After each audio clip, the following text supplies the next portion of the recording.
নামাজ ফরজ হওয়ার কারণ হচ্ছে এই যে মানুষ আল্লাহর বান্দা বা গোলাম হিসেবে সৃষ্টি হয়েছে, তাই একমুখী হয়ে এর বন্দিগি করা এটা হচ্ছে তার স্বাভাবিক একটা প্রকৃতি।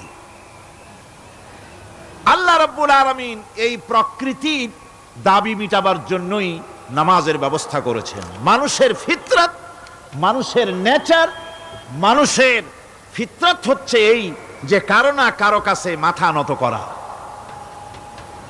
হাত জোড় করা, মাথা নত করা, সার্বভৌমত্বের মালিক কাউকে মনে করা। হাত জোড় করতে হলে, মাথা নত করতে হলে, সার্বভৌমত্বের মালিক হিসেবে কাউকে গ্রহণ করতে হলে আল্লাহর বিকল্প কেউ আছে নাকি? ইসলামের মূল দাওয়াতটা হলো ফিতরাত অনুযায়ী দাওয়াত দেওয়া হয়েছে, মানুষ যেন মাথা নত করে, গোলামি করে।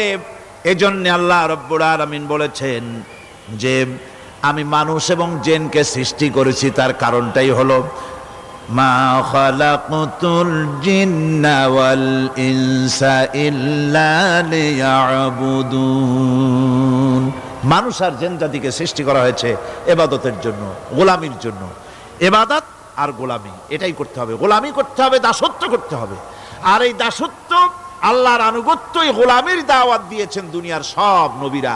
কোন নবী বলেন নাই যে আমার গোলামি করো। কেউ বলেছেন? বলেন জোরে, কেউ বলেছেন?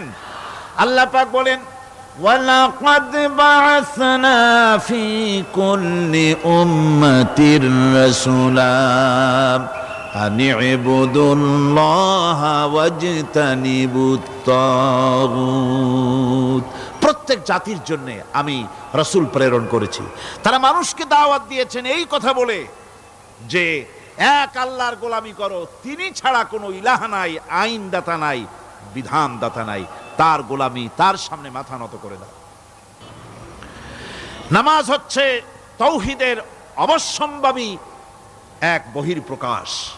তাওহীদের জন্য তাওহীদবাদী মানুষ যারা, তাদেরকে নামাজ আদায় করতেই হবে। আকীদা বিশ্বাসের দিক থেকে তাওহীদ যদি হয় পুরা দ্বীনের মূল উৎস, তাহলে আমলের দিক থেকে নামাজ হচ্ছে পুরা দ্বীনের মূল ভিত্তি। নামাজ হচ্ছে আমলের মূল ভিত্তি।